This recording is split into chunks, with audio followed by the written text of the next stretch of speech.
Mari kita berdoa lebih dulu sebelum kita mendengarkan firman dan renungan yang datang dari hati Kristus.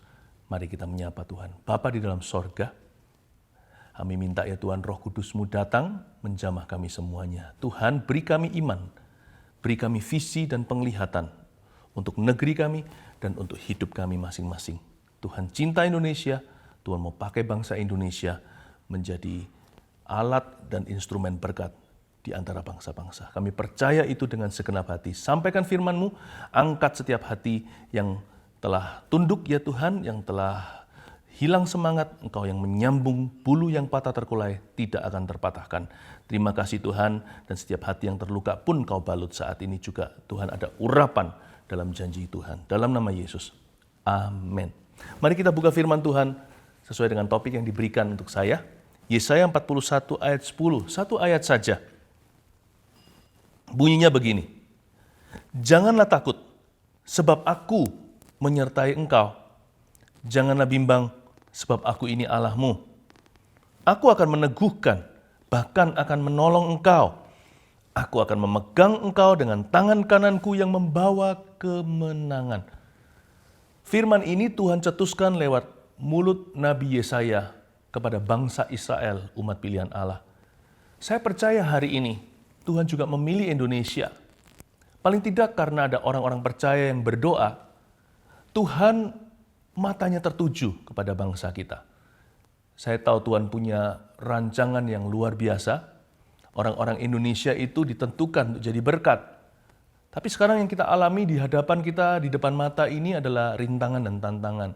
Dapatkah kita melihat kesempatan di balik setiap kesempitan? Bukankah pepatah itu, kesempatan dalam kesempitan itu hanya ditemukan dalam bahasa Indonesia? Saya nggak bisa mencoba menerjemahkan itu dalam bahasa Inggris atau bahasa yang lain. Karena orang Indonesia diberi Tuhan mata Raja Wali untuk bisa melihat dari jauh. Tetapi buktinya hari ini banyak orang yang putus asa dan patah semangat. Itulah sebabnya kita harus memperhatikan jalan utama, jangan keselokan. Mari kita melihat donat bukan pada lubangnya.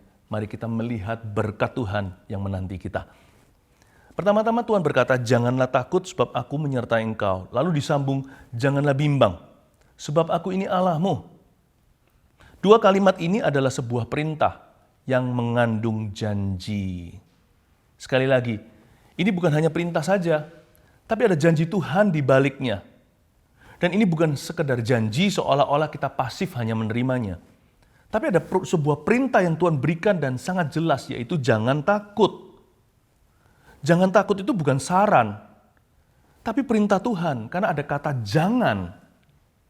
Ya, jangan ini bukan suggestion, bukanlah sebuah sekedar suatu nasihat kepada kita. Tetapi Tuhan menegaskan, jangan sampai lo ya, jangan sampai hatimu takut dan bimbang. Indah ya, Tuhan itu mau kita berperan. Kita bukan Pinocchio yang diberikan senar lalu berjalan. Kita punya pilihan untuk takut atau kita punya pilihan untuk beriman. Sebenarnya jangan takut itu bukanlah perasaan berani. Mana sih ada orang yang berani sungguhan? Kelihatan seorang yang pemberani, namun demikian dia mungkin takut dengan sesuatu yang kita tidak tahu.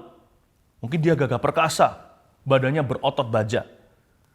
Tapi sama tikus mungkin dia ketakutan. Mungkin ada orang yang berani di area tertentu, tetapi mereka tidak berdaya di area yang lainnya. Jadi sebenarnya jangan takut ini tidak relevan buat manusia. Tapi Tuhan bukan suruh kita untuk tidak punya perasaan takut. Sebab perasaan kita, emosi kita itu juga adalah ciptaan Tuhan.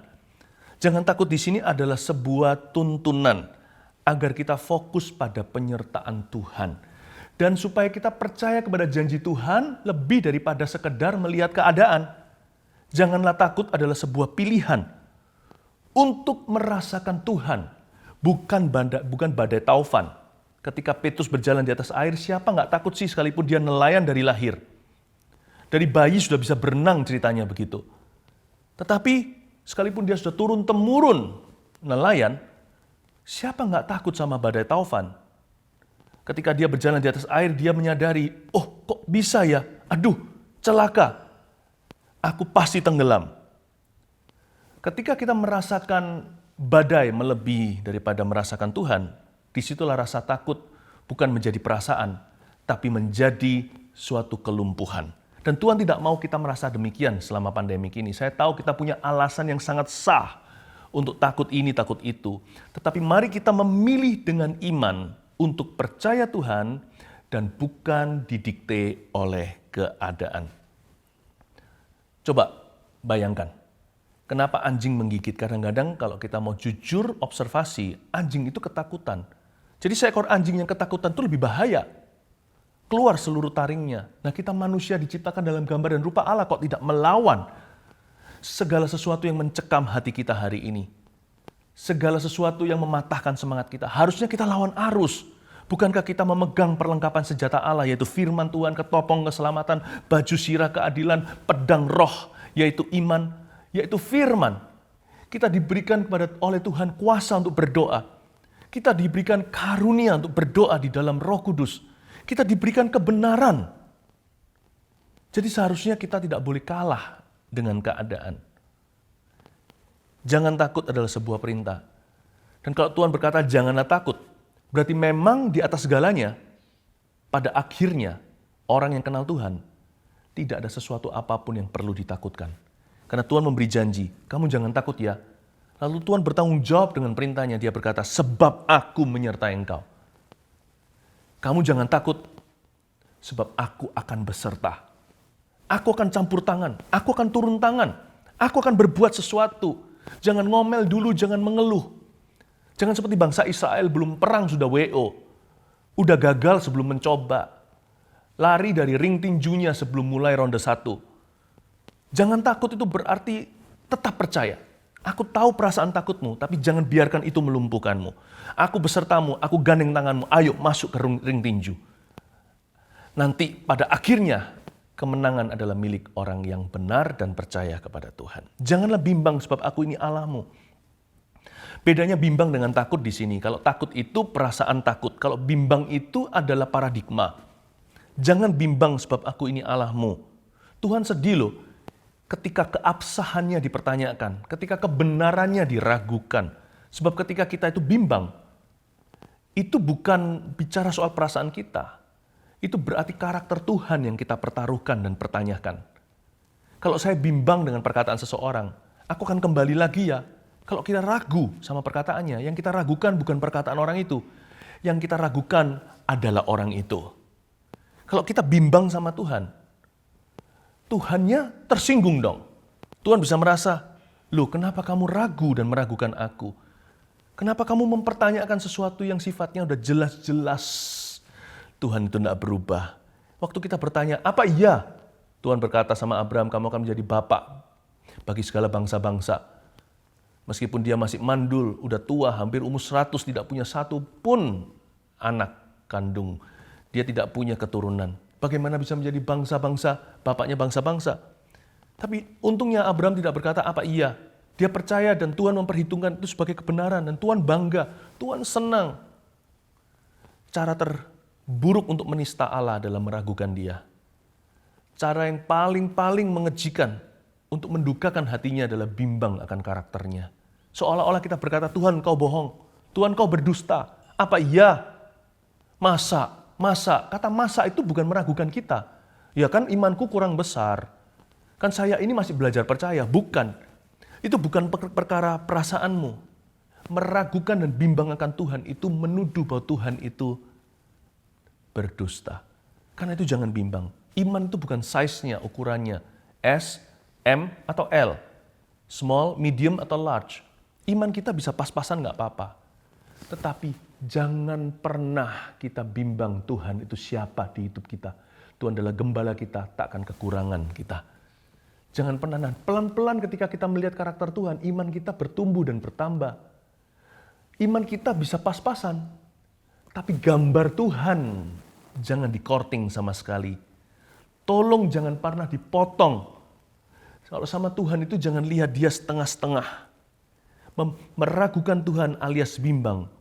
Itu sama dengan menuduh bahwa Tuhan itu tidak seperti yang dia klaimkan. Tuhan itu berdusta. Tuhan itu tidak berkata jujur sama kita. Saya paling takut untuk meragukan Tuhan. Saya paling takut untuk bimbang. Sebab ketika saya bimbang, saya sedang menghinanya.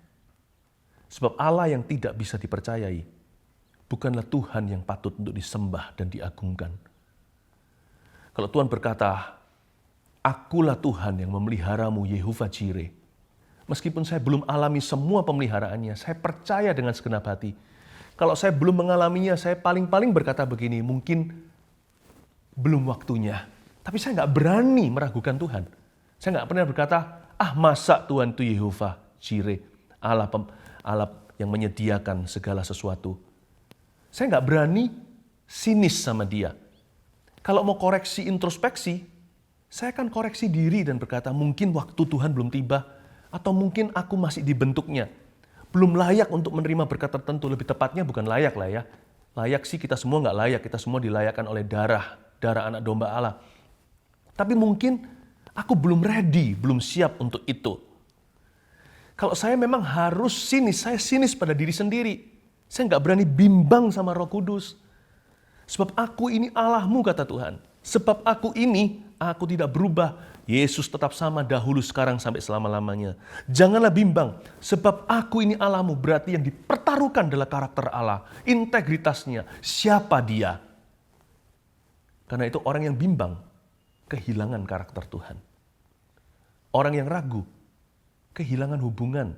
Dia bukan kehilangan janji, dia kehilangan persekutuannya dengan Roh Kudus. Nggak apa-apa iman itu pas-pasan sekali lagi. Bahkan kalau iman kita masih defisit, itu lumrah.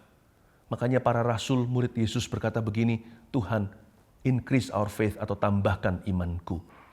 Jadi iman kita itu memang tidak perlu langsung gede. Iman kita itu bertumbuh perlahan-lahan. Namun gambar akan Tuhan itu jangan dipotong sama sekali, harus lengkap. Tuhan adalah Yehovah Jireh, Allah yang memelihara. Aku percaya.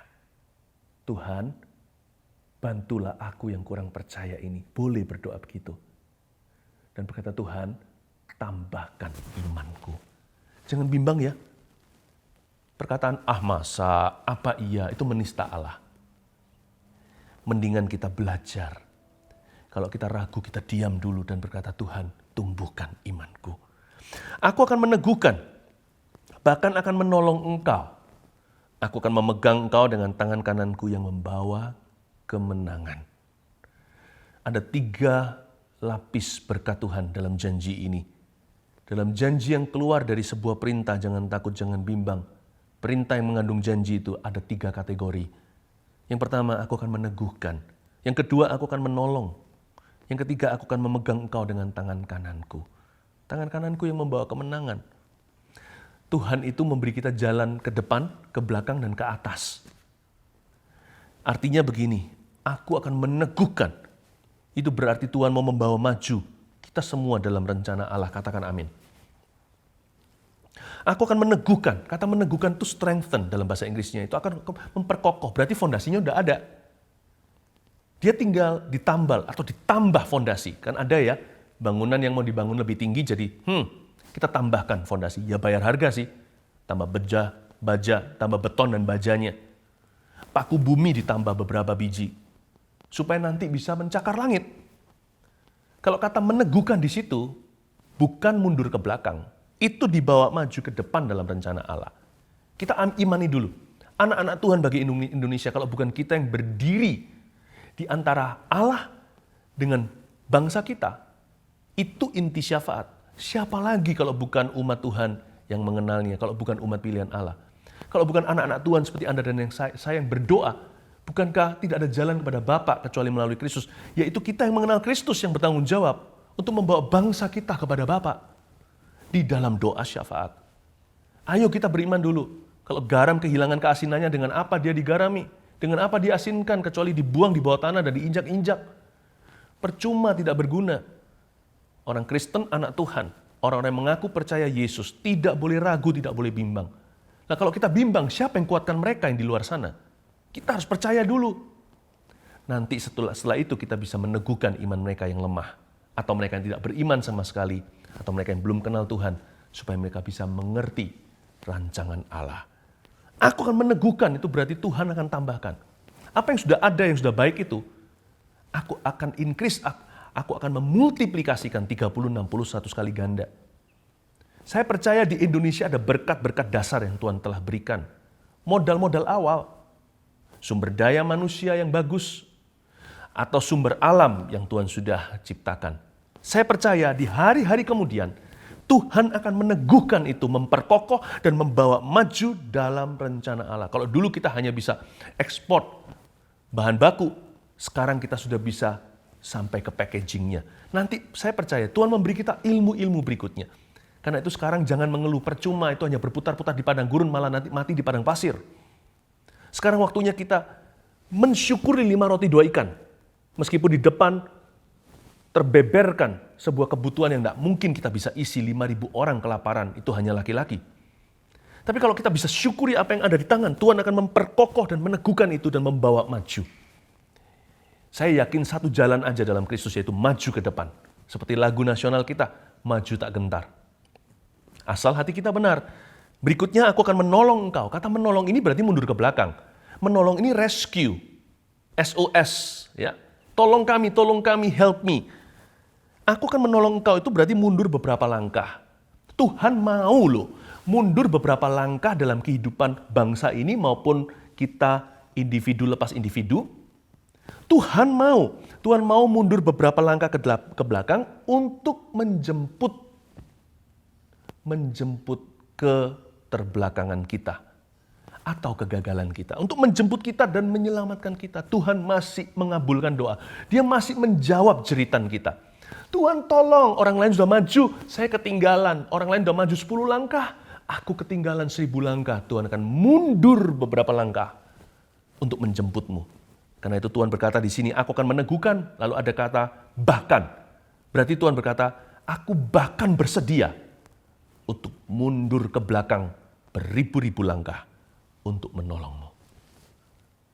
Jadi jangan ada orang yang merasa putus pengharapan. Bahkan hari-hari ini di bangsa-bangsa, di negara-negara, khususnya di Asia, rate atau yang namanya statistik bunuh diri itu meningkat secara drastis. Banyak orang itu sudah putus asa. Mereka sudah jalan buntu. Jangan ada yang begitu ya. Dalam Kristus tidak ada jalan buntu. Yang ada adalah jalan ke depan, jalan ke belakang pun untuk menjemput kita, untuk membawa kita maju. Saya percaya tidak ada jalan buntu. Mundur beberapa langkah Tuhan bersedia. Aku bahkan akan menolong engkau. Lalu aku akan memegang kau dengan tangan kananku yang membawa kemenangan, itu jalan ke atas. Memegang dengan tangan kanan yang membawa kemenangan. Saya jadi ingat sebuah film Disney, Simba. Si anak singa itu diangkat oleh seekor babon, ya kan, seekor monyet. Diangkat seperti itu. Dia angkat dengan tangan kanannya atau dengan kedua tangannya. Itu berarti Tuhan akan meninggikan kita dan meninggikan bangsa Indonesia tepat pada waktunya. Saya yakin ada jalan keluar untuk pandemi ini. Jalan itu, tulis ya alamatnya, adalah PERCAYA, percaya. Percayalah kepada janji Tuhan, jalan itu namanya Kristus. Tangan kanan yang disebut di sini di ayat 10 ini, tangan kananku yang membawa kemenangan, bangsa Israel sangat-sangat familiar. Tangan kanan yang dimaksudkan di sini, tiada lain adalah tangan yang membelah Laut Merah. Bangsa Israel kalau menyebut ini, termasuk Nabi Yesaya, aku memegang tangan kananmu memegang kau dengan tangan kananku yang membawa kemenangan. Itu berarti mereka sedang mengakui bahwa Tuhannya sanggup melakukan mujizat. Saya percaya ada mujizat bagi tanah air tercinta, bagi bangsa Indonesia. Saya yakin ya, karena ada orang yang berdoa di dalam nama Yesus di negeri ini. Masih ada orang-orang yang percaya dan berjuang dengan iman. Bukan hanya berjuang dengan kekuatannya sendiri, tapi berjuang dengan kekuatan Tuhan. Aku akan memegang kau dengan tangan kananku yang membawa kemenangan. Allah kita masih sanggup melakukan mujizat dan Dia akan melakukan mujizat bagi Anda dan saya.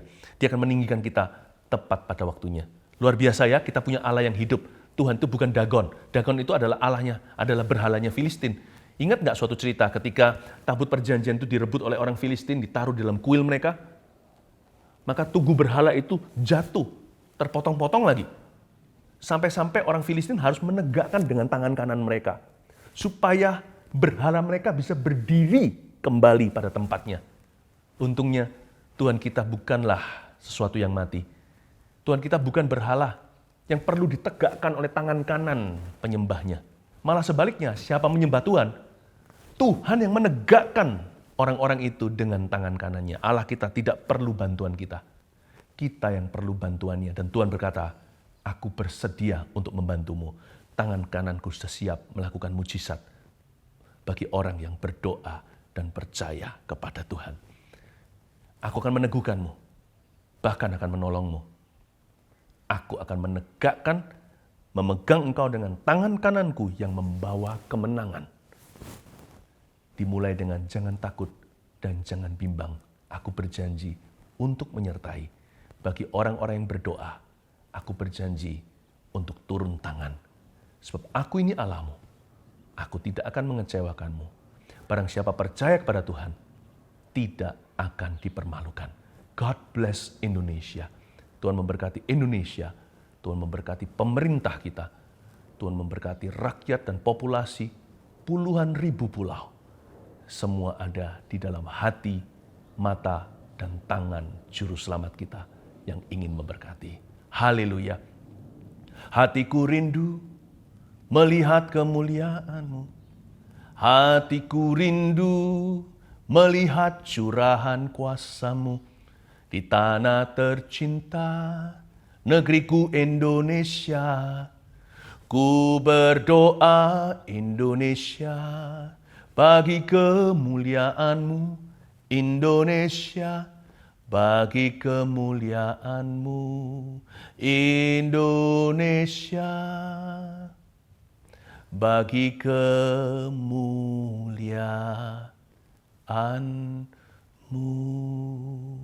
Mari kita berdoa sama-sama. Tuhan Yesus, hari ini kami bertobat dari perasaan takut yang berlebihan. Kami minta maaf seringkali tanpa kami sadari kami mempertanyakan karakter Tuhan dan keabsahannya.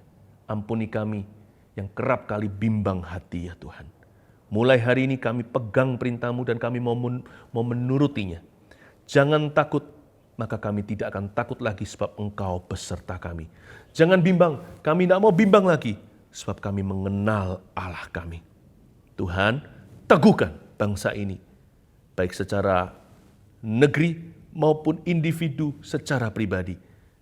Tolong Tuhan, setiap orang yang membutuhkan pertolongan-Mu, Tuhan mundur ke belakang, berlangkah-langkah untuk menjemput dan menyelamatkan setiap orang yang berseru kepadamu. Hamba berdoa, tolong ya Tuhan di masa pandemi ini Tuhan, minta kesembuhan untuk orang-orang yang sakit dan kekebalan untuk orang-orang yang tidak terjangkitkan. Kami berdoa ya Tuhan untuk wabah ini. Demikian pula seperti badai pun akan berlalu. Kami percaya ya Tuhan, corona tidak bisa selama-lamanya merongrong kami. Kami percaya Tuhan akan buka jalan. Tuhan juga pakai ilmuwan. Tuhan pakai berbagai macam cara, segala pengetahuan milik Allah. Hamba berdoa ya Tuhan, Kau berkati bumi dengan kelepasan sejati. Dan Kau memegang ya Tuhan Yesus kami dengan tangan kanan-Mu yang membawa kemenangan. Tuhan ulurkan tangan-Mu ya Tuhan, mujizat bukan hanya kesembuhan. Tuhan tinggikan bangsa dan negeri kami. Berkati kembali ekonomi ya Tuhan Yesus. Berkati kembali ya Tuhan Yesus roda perputaran bangsa ini. Berkati pemerintah kami di dalam nama Yesus Kristus. Tuhan terima kasih Engkau mendengar doa kami. Kami alaskan doa kami dalam satu nama yang ajaib. Satu nama yang sanggup menyelamatkan. Satu nama yang sanggup untuk melakukan segala perkara. Dalam nama Tuhan Yesus Kristus.